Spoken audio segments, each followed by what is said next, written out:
Bonjour à tous, bienvenue sur la chaîne YouTube de SOSAV.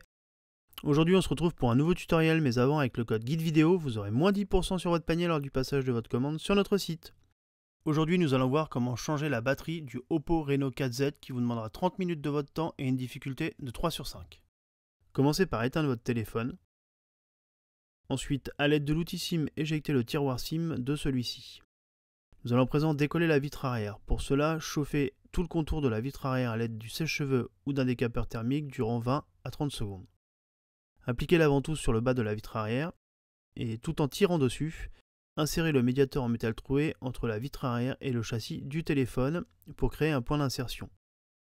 Il ne vous restera plus qu'à remplacer le médiateur en métal par ceux en plastique. Faites le tour du téléphone afin de décoller la vitre arrière du châssis. La vitre arrière est relativement souple, vous pouvez forcer, mais si jamais vous rencontrez des points durs, n'hésitez pas à rechauffer légèrement les parties qui vous poseront problème. Une fois la vitre arrière décollée, vous pouvez la retirer complètement du téléphone. Nous allons à présent retirer le châssis intermédiaire du téléphone.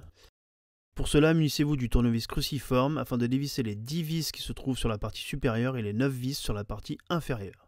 Munissez-vous du levier en nylon afin de déclipser la coque arrière par l'intérieur. Une fois la coque légèrement déclipsée, il ne vous restera plus qu'à faire le tour du téléphone pour la retirer complètement du bloc écran. Attention en passant le levier sur la partie gauche car vous aurez le bouton Power. Et sur la partie droite, vous retrouvez les boutons Volume et aussi l'emplacement du tiroir SIM qui sera plus fin que le contour du téléphone. Une fois le châssis retiré, faites-le basculer sur la partie gauche car le bouton lecteur d'empreintes digitales est encore connecté au téléphone. Commencez par déconnecter la nappe de la batterie, puis la nappe du lecteur d'empreintes afin de séparer complètement le châssis. Déconnectez le connecteur de charge de la carte mère puis de la carte fil et soulevez-le afin de le retirer complètement du téléphone. Nous allons à présent retirer la batterie. Décollez le film transparent de la partie gauche de la batterie. Vous pouvez le soulever à l'aide du levier. Faites de même pour la partie de droite afin d'avoir accès à la languette verte. Décollez la languette de la batterie, puis tout en tirant dessus, soulevez la batterie afin de la retirer complètement du téléphone.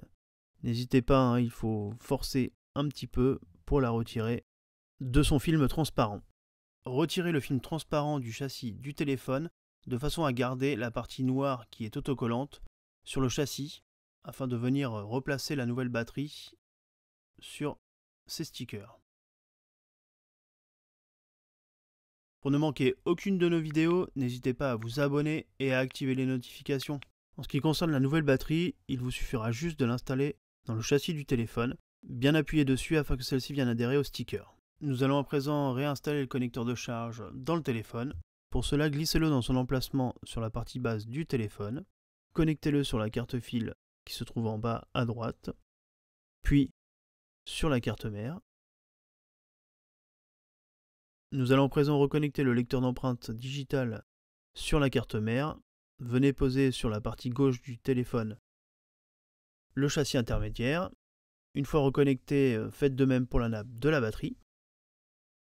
Il ne vous restera plus qu'à basculer le châssis intermédiaire sur le téléphone et de bien venir clipser tout le contour de celui-ci. N'hésitez pas à vérifier s'il n'y a pas de jour ou de clips mal mis avant de venir remettre les vis pour le maintenir en place. Mais avant de remettre les vis, nous avons fait un test pour voir si le téléphone s'allumait bien, si le tactile répondait bien. Une fois que nous avons vérifié, nous l'avons éteint. Nous allons à présent revisser les vis cruciformes, donc vous en retrouverez 9 sur la partie basse du téléphone et 10 sur la partie haute de celui-ci. Nous allons à présent aussi nettoyer le châssis intermédiaire et ainsi que la vitre arrière en grattant avec un levier en nylon. Appliquez la colle sur tout le contour du téléphone. N'hésitez pas à en mettre sur la largeur afin que la vitre arrière, qui est relativement souple, soit bien en place. N'hésitez pas à en mettre aussi sur le contour des lentilles. Nous allons à présent mettre la vitre arrière en place sur le téléphone. Appliquez-la sur celui-ci. vérifiez bien que celle-ci ne dépasse pas ou ne soit pas décalée par rapport au châssis du téléphone. Puis installez les pinces afin de la maintenir en place pendant au moins une bonne heure. Vous pouvez aussi utiliser des livres souples sous lesquels vous pouvez laisser votre téléphone. Une fois la colle sèche, vous pouvez réutiliser votre téléphone. Le tutoriel est maintenant terminé, retrouvez-nous sur nos différents réseaux sociaux et à bientôt sur la chaîne YouTube de SOS AV.